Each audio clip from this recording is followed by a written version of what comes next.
Hello दोस्तों, welcome to my channel. आज के इस सेशन में हम लोग कवर अप करने वाले हैं कि कंपनी के डेटा को कैसे स्प्लिट किया जाता है टैली के अंदर। सबसे पहले हमें समझना चाहिए कि स्प्लिट की हमें ज़रूरत क्यों पड़ती है। आप पिछले कई साल से लगातार एक ही कंपनी में काम कर रहे हैं, वो थोड़ा स्लो होने लगती है, या आप चाहते हैं कि नया कंपनी के अंदर इसी साल के वाउचर्स मुझे विजिबल हो। अब उस कंडीशन में क्या हुआ, या तो आप एक नई कंपनी क्रिएट करेंगे, लेकिन अगर आप नई कंपनी क्रिएट करते हैं तो उस सिचुएशन पे क्या आता है, आपको सारे लेजर्स उसमें डालने पड़ेंगे और as well as opening balance को भी ट्रांसफर करना पड़ेगा। यहीं पे टैली आपको एक बहुत अच्छा फीचर प्रोवाइड करता है जिसको हम कहते हैं स्प्लिट टैली डेटा, जिसमें आपको क्या बेनिफिट मिलता है कि आप उसको एक डेट स्पेसिफाई कीजिए कि किस डेट से आप चाहते हैं कि आपके टैली का डेटा को स्प्लिट किया जाए। अब टैली ऑटोमेटिकली टेक केयर करेगा कि सभी लेजर्स आपके ट्रांसफर करेगा, एज वेल एज उनके ओपनिंग बैलेंसेस भी ट्रांसफर हो जाएंगे। इसमें आपको दूसरा बेनिफिट क्या मिलता है, वो ये होता है कि जो सेटिंग्स आपने पिछली कंपनी में सेट की थी वो एज इट इज सेटिंग्स आपको नई कंपनी के अंदर मिल जाएगी। इसको करने से पहले हमें हमेशा क्या ध्यान देना चाहिए कि हम टैली का डेटा का बैकअप लेंगे, उसके बाद हम डेटा को वेरीफाई करेंगे स्प्लिट करने से पहले, इनकेस अगर कोई एरर्स हैं तो हम उनको रेक्टिफाई कर सकें, और उसके बाद फाइनल स्टेज मेरी होती है स्प्लिटिंग ऑफ डेटा। तो चलिए दोस्तों, अब मैं ये वीडियो आपके लिए शुरू करता हूँ। सबसे पहले हम लेंगे बैकअप। सबसे पहले हमें बैकअप लेना है। कंपनी इन्फो के अंदर गए, बैकअप के अंदर गए, और हमने यहाँ पे सोर्स सेलेक्ट किया, इसके बाद डेस्टिनेशन सेलेक्ट किया, और जिस कंपनी का हमें बैकअप लेना वो कंपनी सेलेक्ट किया, एक्सेप्ट कराया। ये देखिए अब हम डेटा का बैकअप ले रहे हैं। बैकअप के बाद हमें ये देखना है कि टोटल नंबर ऑफ ट्रांजैक्शंस कितना है।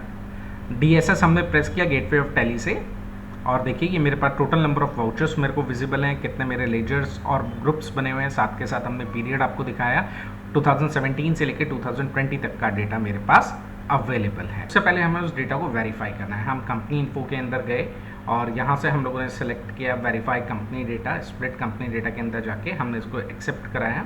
ये प्रोसेस क्या करेगी, अगर कोई कॉम्प्लिकेशंस है, कोई इश्यूज हैं, तो उसको हमारे सामने हाईलाइट कर देगी। जैसे कि इसने बताया मेरे पास कुछ इनकरेक्ट बैंक एलोकेशंस नज़र आ रही हैं जो मोर देन 900 है।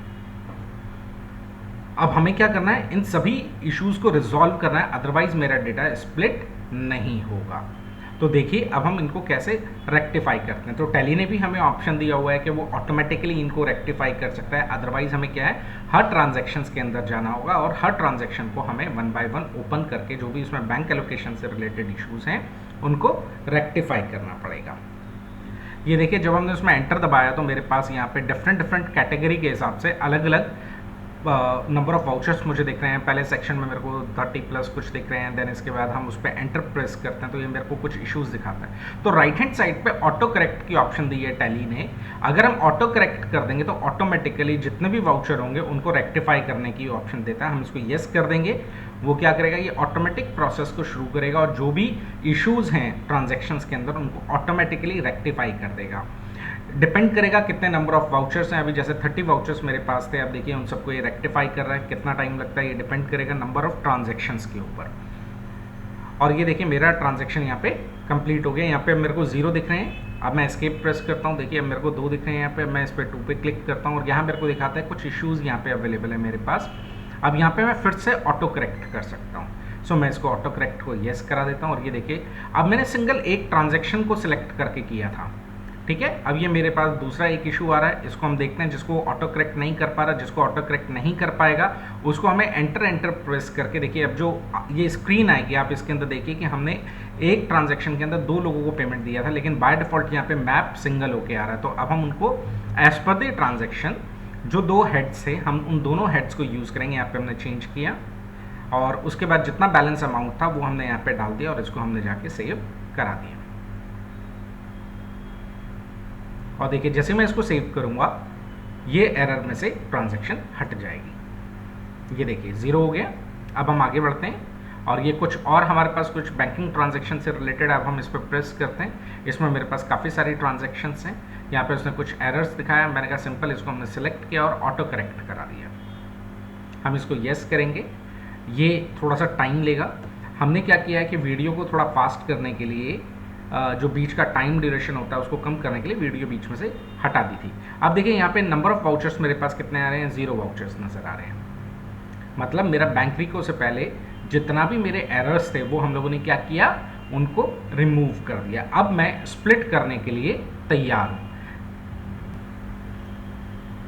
मैं एक बार फिर से वेरीफाई करना चाहूँगा कहीं ऐसा तो नहीं है कि कोई ट्रांजैक्शन कोई एरर रह गया हो। उसने कहा नो एरर्स फाउंड, मैं बाहर आ गया। अब मैंने दोबारा से सिलेक्ट कंपनी किया, यहाँ सिलेक्ट कंपनी स्प्लिट के लिए बात हो रही है।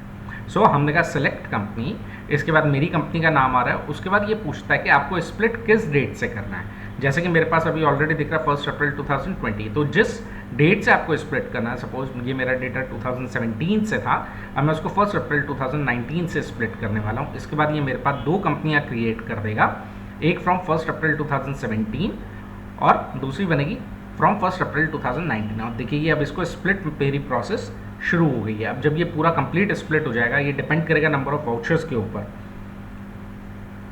ये देखिए मेरा प्रोसेस अभी रन हो रहा है।